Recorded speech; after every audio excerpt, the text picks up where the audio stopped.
All right, good to see everybody. Let's get started. There we are.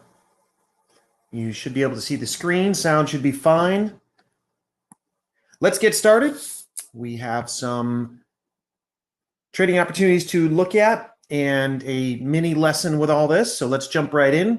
You can't start the next chapter of your life if you keep rereading the last one. Let go of the past, and the past will let go of you. Always a good idea in the world of trading and investing. One of the usually people don't do well because of one of two reasons, right? We talked about this a few sessions ago. They think without acting or act without thinking. So need to just let go of anything in the past and move forward, stick to rules, and there you go. Supply and demand zones at work. So we always cover the original supply demand strategy. I developed the strategy many years ago on the trading floor of the Chicago Mercantile Exchange. As I've said, we decided to start holding these sessions because there are so many different versions of supply and demand out there now. In the beginning, there was one. And so we thought we would bring the original supply demand strategy is actually what we focus on at the Pinnacle Institute.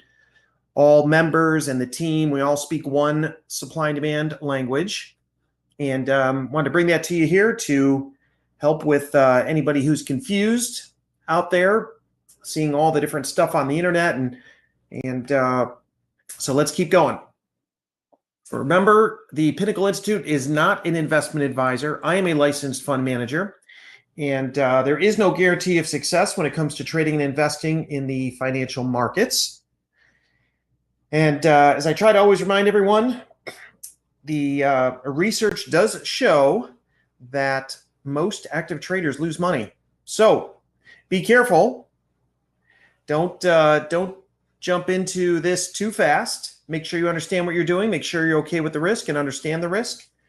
And a lot of people take it too quickly. So there you go. All right. So during these sessions, we look at trading opportunities from our live trading and analysis sessions. That's the screenshot on the left. You can see the chat box here. Those are our members and the team interacting with us and each other. Going over the live markets here, setting up trading opportunities. We take some of these opportunities. And this one is actually from today. So just from a little while ago. If you trade the S&P, this is the S&P futures.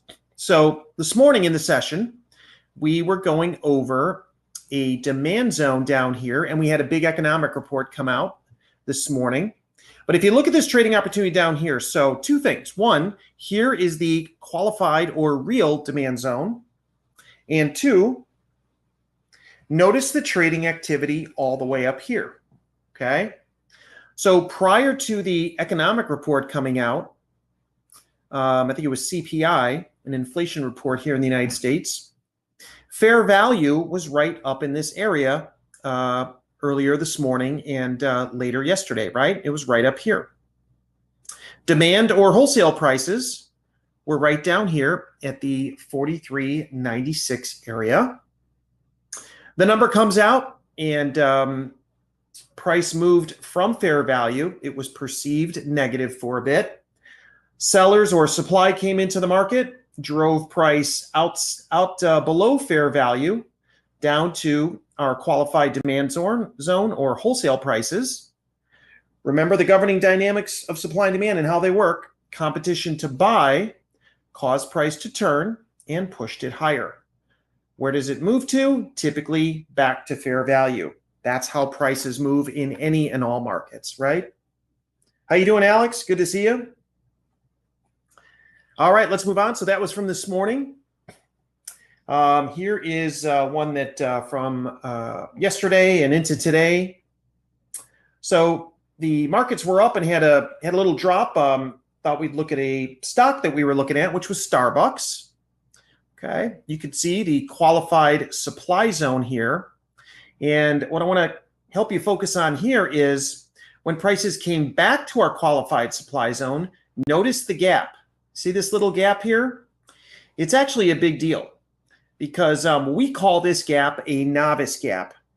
I named it that long ago because on the trading floor, when you would see gaps in various markets, and they were into price levels where on the trade desk we had a lot of supply or sell orders, I would say to myself, well, this buyer or whoever's buying here, they must be a novice trader because there's no way they can make money on this trade, right? Now, being on the trade desk, you see an order coming in to buy, right? It was right outside of the trading pits. And so you have this order coming in to buy at a price level where you also see that you have a massive stack of sell orders, right? That's this right here. So that is a novice gap because it's a buyer who's buying a gap up in price after a rally in price into a price level where the chart is strongly suggesting, based on our rules, that supply exceeds demand. Competition to sell at supply causes price to turn and pushes it lower, whether it's Starbucks or the S&P or corn or oil or whatever, it doesn't matter. Here's another stock, similar scenario.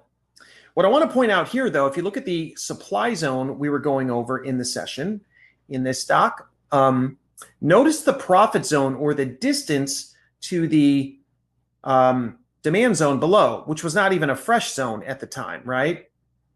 So nice big profit zone. The profit zone is actually all the way down to here. Okay. But also look where this zone is located. Do you see how it's inside of all that?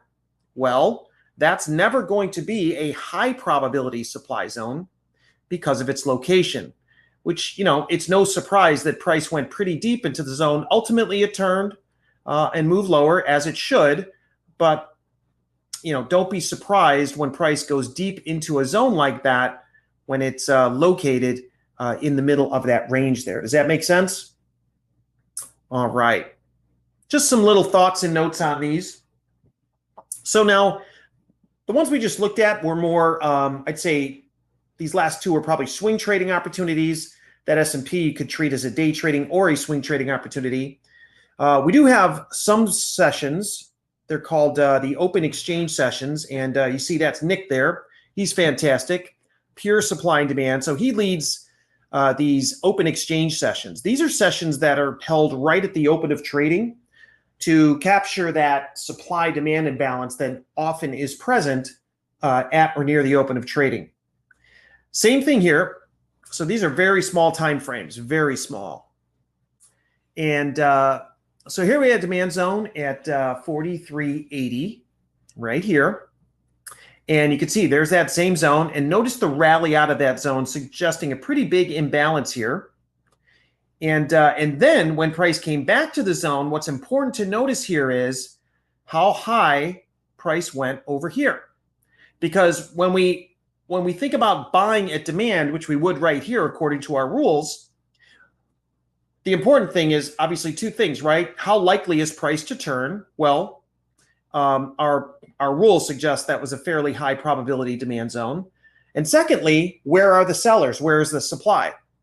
So we know this initial rally took price up to there. So the likelihood that there is significant supply or supply demand imbalance below this price is not likely, which opens up the profit zone for that.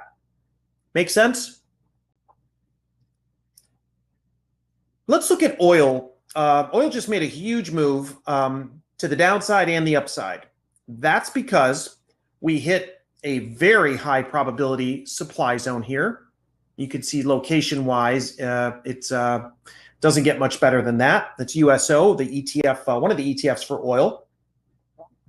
Price hit that zone, and again, notice the novice gap. Big novice gap here, right? Okay. And so novice gap up into a supply zone up here with a huge profit zone to the downside. No coincidence that oil then gapped down and fell fast. Where did it fall to? Down to the opposing demand zone, right? Just a little bit later. Okay. So again, we look at the location of that demand zone and the structure of it. Our four structure criteria here are present. Okay. And guess what we have? A novice gap down into demand. Novice gap up into a high probability supply zone, then a novice gap down into a high probability demand zone. Nice big profit zone, actually almost a 10 point, about a 9-10 point profit zone here. And then price turn and is now sitting up in this area. You took the same trade. All right. Nice job there in the chat. And last but not least, let's talk about profit targets here for a minute. So you can see this demand zone down here. Okay. Now look at all the trading activity up here. Based on our profit target rules, okay, this is where that profit target would be for this market, you know, and this demand zone right here. Okay. So price fell all the way down to the demand zone. Again, because of where the demand zone was located, it's not a coincidence that price just touched the zone. A huge supply-demand imbalance down here caused price to turn and ends up, you know, right around that 15,600, 700 mark, which is right in here. There's 15,600, 700. Okay. It's all about supply, demand, and fair value. Always focusing on what's real, not what we feel. Hopefully that was helpful, and we'll see you next time and look at some more supply demand zones that work and why.